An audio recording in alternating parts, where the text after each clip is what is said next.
going to start by talking about a study that was done in the 1980s. It was a study on happiness, and it was applied to two populations. One were people who had just been diagnosed HIV positive, and the other were lottery winners. Some of you may have heard about this. They came back 4 years later, and they tested them again, and they found that the people who had been diagnosed HIV positive 4 years earlier reported higher levels of happiness than the lottery winners. Now, what this points to, as I see it, is that the mind determines our experience of life. That yes, there are circumstances and conditions, of course, that are important, but largely our experience of life is determined by the mind. And this is supported by many hundreds or thousands of true stories of people who transcended extraordinarily difficult circumstances in prison camps and prisons and many other things.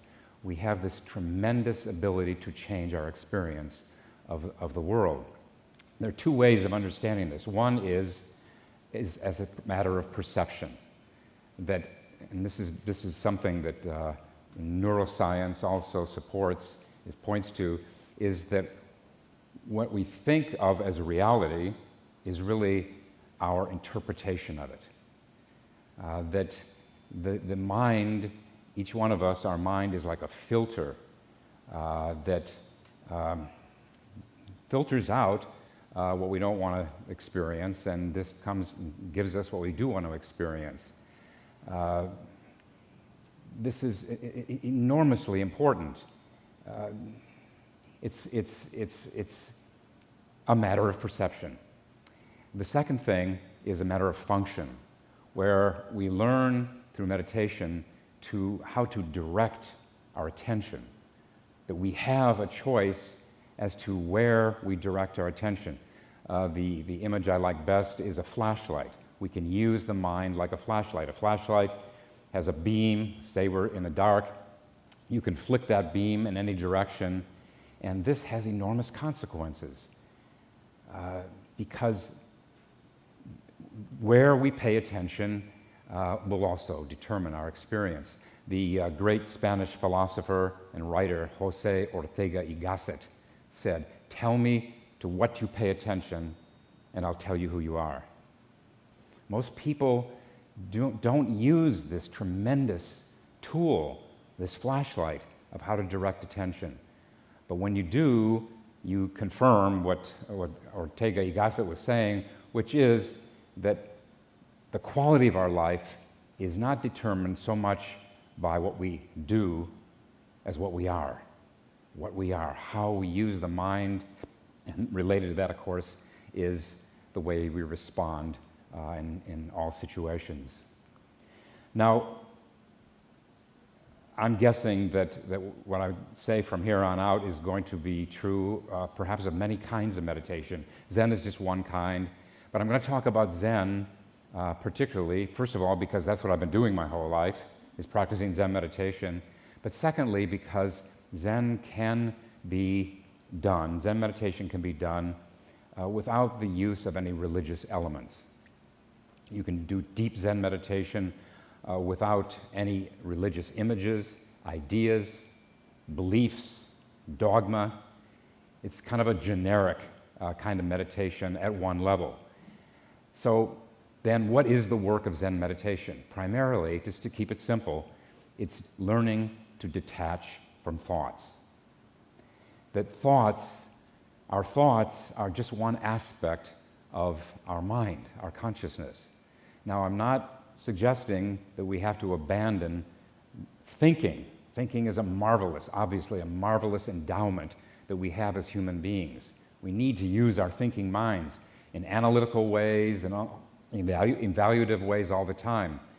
But what we would say in Zen is we need to balance that function of the mind, that discriminating function of the mind, what we call the higher functions of the mind, with this other realm of consciousness that opens up when we learn to detach from our thoughts. So what happens? Well, first of all, I would say that, of course, meditation, and I'm talking about not meditation once a month, but daily meditation, regular meditation, it reduces stress. Any kind of meditation, I should believe, would reduce stress, make you more calm and centered. Consider the image of a snow globe. You shake a snow globe, and this is the condition of the mind before meditation. And in Zen, what we're doing is just setting it down, just setting that snow globe down, allowing thoughts to settle. Nothing very exotic, just letting thoughts settle. Another thing that I should think would be assumed by anyone is that meditation would stabilize your emotions, would help you with your whole emotional life. It does this, as I see it, in my experience, by, again, enabling us to detach from our thoughts. So consider anger. There's the initial experience, the triggering experience that may provoke anger in us. But then beyond that, so much of what gets us into trouble with anger is our thinking about the person that provoked us, thinking about what we might say back to the person or do to the person. It's the chewing on what has happened. In the same, whether it's anger or it's anxiety or fear or sadness, sorrow, it's human, of course, to have these kinds of emotions, but what we don't have to do is cling to them.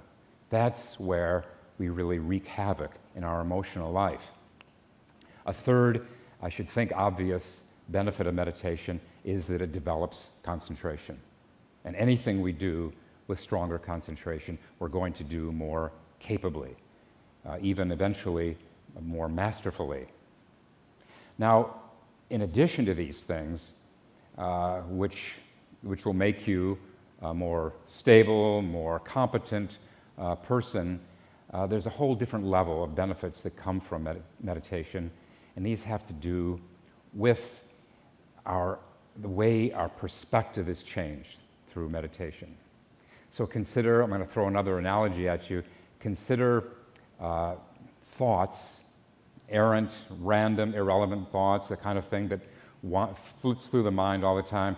Consider this as the waves on the surface of the ocean.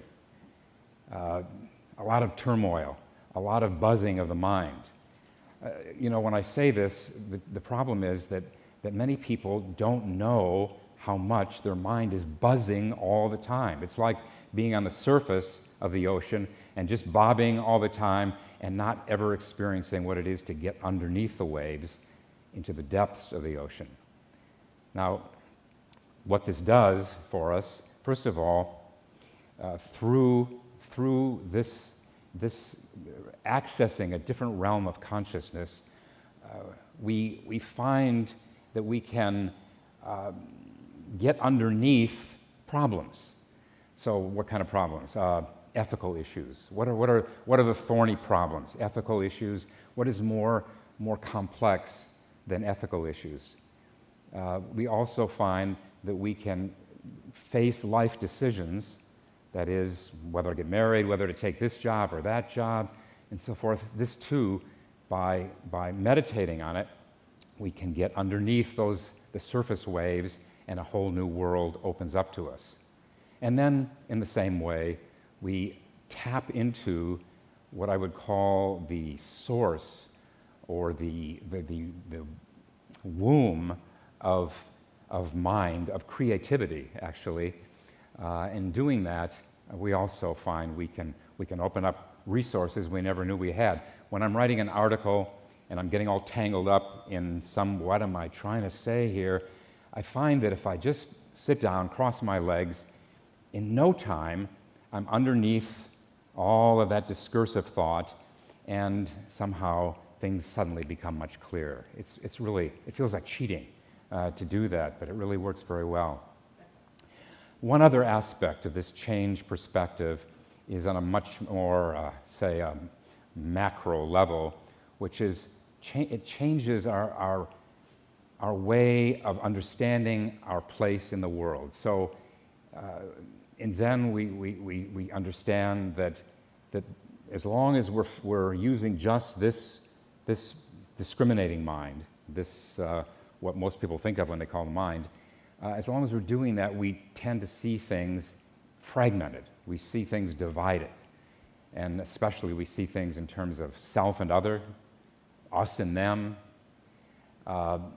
When we get under those waves, then we experience the unity of things. And this has tremendous implications, because the truth is that within all of our differences, and of course everyone is unique, every single person is unique, within those differences there is a sameness. And in meditation then we are not denying our differences. We're not denying the world of discrimination, but we're balancing it with this other aspect. You know, in terms again of the ocean, it's the depths of the ocean is what unites. It's the silence in these depths that unite us. And this reveals, ultimately, through awakening or enlightenment, this reveals what is beyond the ego and its way of dividing the world. And of course, this has tremendous implications. Awakening from this nightmare, this dualistic nightmare of self and other, us and them, this is ultimately what's possible.